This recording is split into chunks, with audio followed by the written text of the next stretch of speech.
Assalamualaikum warahmatullahi wabarakatuh. Bagaimana kabarnya anak-anak sekalian? Semoga kalian semua tetap berada dalam lindungan Allah dan dalam keadaan sehat walafiat. Oke, sebelum memulai pelajaran, mari sama-sama kita berdoa terlebih dahulu. Berdoa selesai, silahkan untuk adik-adik dibuka bukunya halaman 20. Kita mulai untuk pembelajaran SKI pada pagi hari ini. Setelah bukunya dibuka, sebelum memulai pelajaran, terlebih dahulu Ibu akan menceritakan bagaimana proses berdirinya Bani Umayyah. Jadi sebelum Bani Umayyah itu berdiri, terlebih dahulu kepemimpinan umat Islam diserahkan kepada Khulafaur Rasyidin sebagai pengganti setelah wafatnya Nabi Muhammad SAW.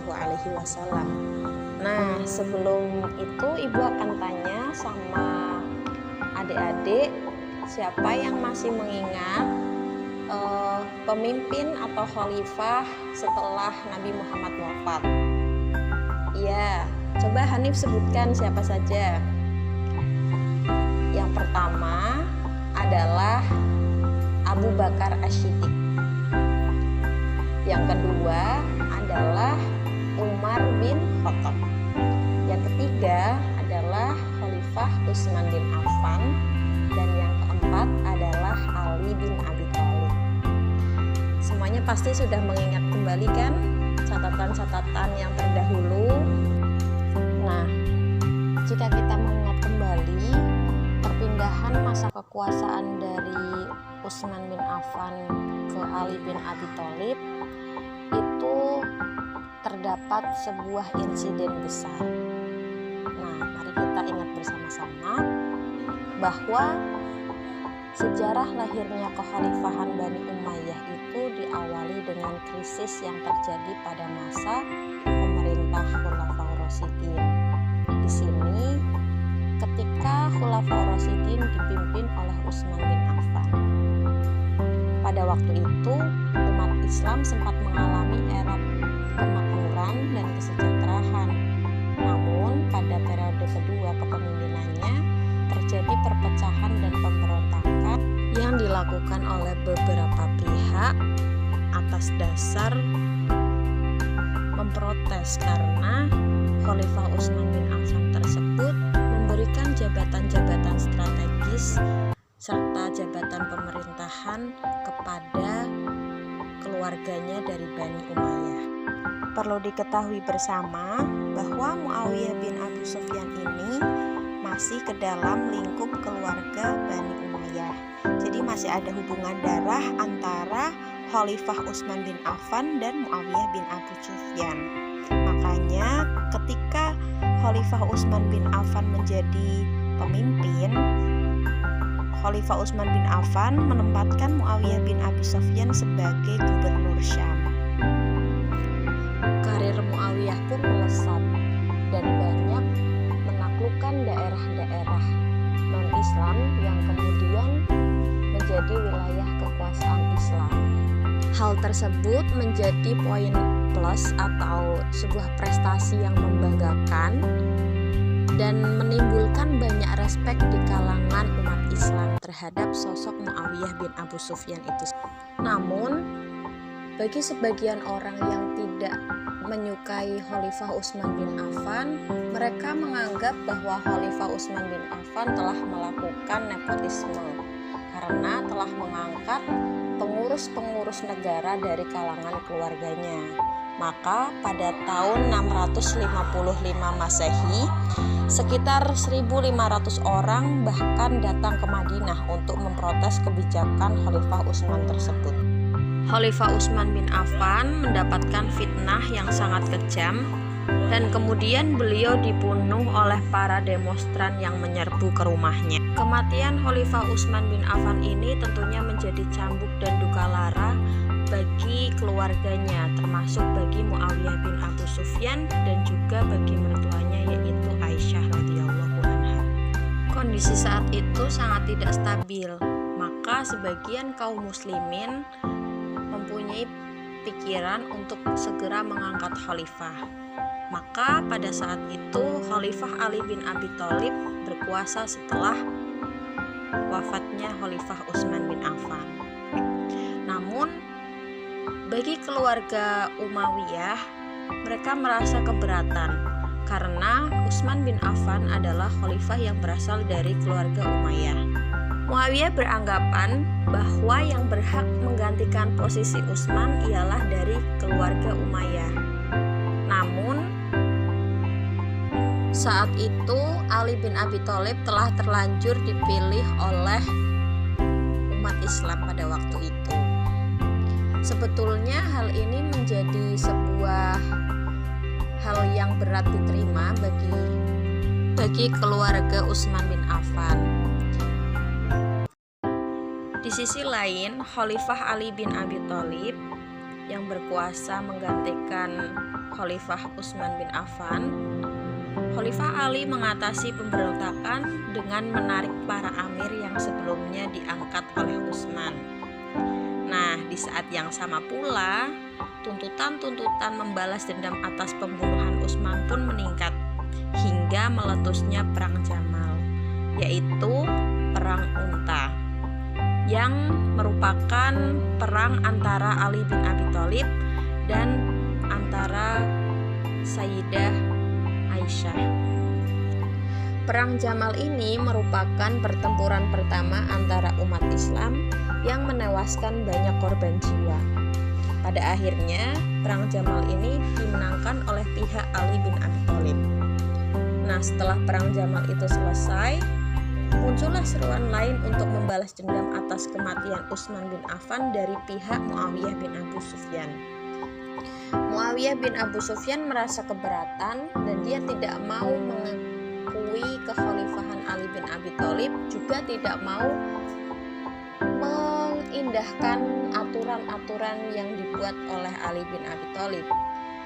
Istilah lainnya, dia seperti ingin memisahkan diri seperti itu. Nah, maka karena kemarahan keduanya telah memuncak, Ali memerangi pasukan Muawiyah dalam Perang Siffin. Nah, dalam Perang Siffin ini Muawiyah dan Ali bertempur di sebuah tempat yang bernama Siffin. Dalam perang tersebut, pasukan yang dipimpin oleh Ali bin Abi Thalib hampir saja memenangkan pertempuran tersebut. Namun, pada akhir perang tersebut, Ali melihat ada seorang dari golongan Muawiyah yang mengibarkan bendera La ilaha illallah, dan tandanya mereka meminta perdamaian. Maka dari situlah peperangan keduanya itu diselesaikan dengan tahkim atau arbitrase. Pada saat terjadinya tahkim, kelompok Ali bin Abi Thalib mengirimkan Abu Musa al-Asy'ari sebagai perwakilannya. Dan kemudian dari kelompok Muawiyah bin Abu Sufyan, mereka mengirimkan Amr bin As sebagai juru bicaranya.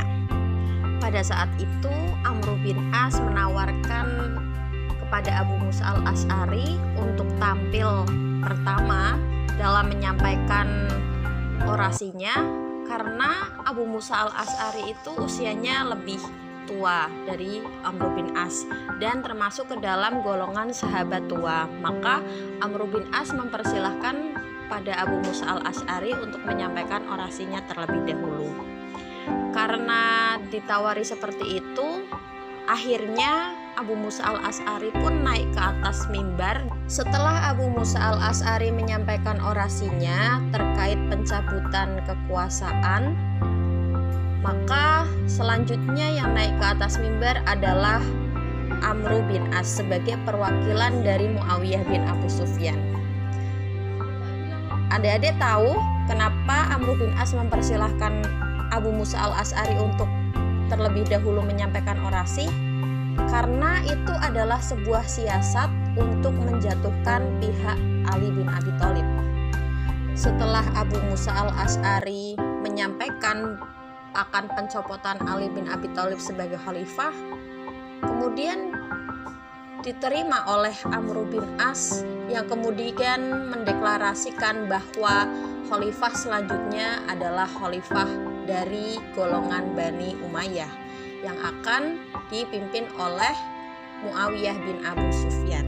Tentu setelah kejadian itu selesai dan terdengar sampai ke telinga Ali bin Abi Thalib, pihak dari Ali bin Abi Thalib merasa marah, dan ternyata jalur tahkim ternyata tidak menyelesaikan perkara dan bahkan menimbulkan perpecahan menjadi 3 golongan politik, yaitu pendukung Muawiyah, pendukung Ali bin Abi Thalib atau Syiah, dan orang-orang yang berbelok atau yang tidak mengikuti keduanya, yaitu Khawarij. Setelah tahkim itu selesai, Khalifah Ali bin Abi Thalib terbunuh oleh salah satu golongan. Maka dari situlah Khulafaur Rasyidin resmi berakhir, dan dari situlah munculnya kekhalifahan Bani Umayyah yang dipimpin oleh Muawiyah bin Abu Sufyan. Sedangkan dari pendukung Ali atau Syiah, mereka tetap mengangkat putra Ali yang bernama Hasan untuk menjadi pemimpin melanjutkan kepemimpinan Ali bin Abi Thalib. Namun setelah beberapa bulan, Hasan mundur dari posisinya demi mendamaikan kaum muslim yang kala itu sedang dilanda beragam fitnah, dimulai sejak terbunuhnya Utsman bin Affan, perang Jamal, pertempuran Siffin, dan terbunuhnya Ali bin Abi Thalib serta pengkhianatan dari orang-orang Khawarij dan Syiah. Perdamaian inilah yang dinamakan dengan Amul Jamaah. Dan setelah itu kepemimpinan umat Islam diserahkan kepada Muawiyah I atau Muawiyah bin Abu Sufyan. Nah, pada masa Muawiyah ini banyak sistem pemerintahan Islam yang diganti, dari pemilihan pemimpin yang tadinya melalui Dewan Syura atau Musyawarah, kemudian diganti dengan sistem yang bernama monarki herediter atau kekuasaan turun-temurun melalui silsilah keluarga. Nah, sampai sini anak-anak ada yang mau ditanyakan? Nah, jika ada yang mau tanya silahkan angkat tangan ya. Setelah itu nanti ibu akan membagi kalian menjadi 2 kelompok untuk mempraktekkan drama antara Ali dan Muawiyah dalam perang Siffin tadi yang telah ibu jelaskan. Cukup sekian yang dapat ibu sampaikan, kurang dan lebihnya mohon dimaafkan. Mari kita tutup pelajaran pada pagi hari ini dengan bersama-sama mengucapkan hamdalah. Alhamdulillahirabbil alamin. Syukron ala husni ihtimamikunna. Wassalamualaikum warahmatullahi wabarakatuh. Sampai jumpa di minggu depan.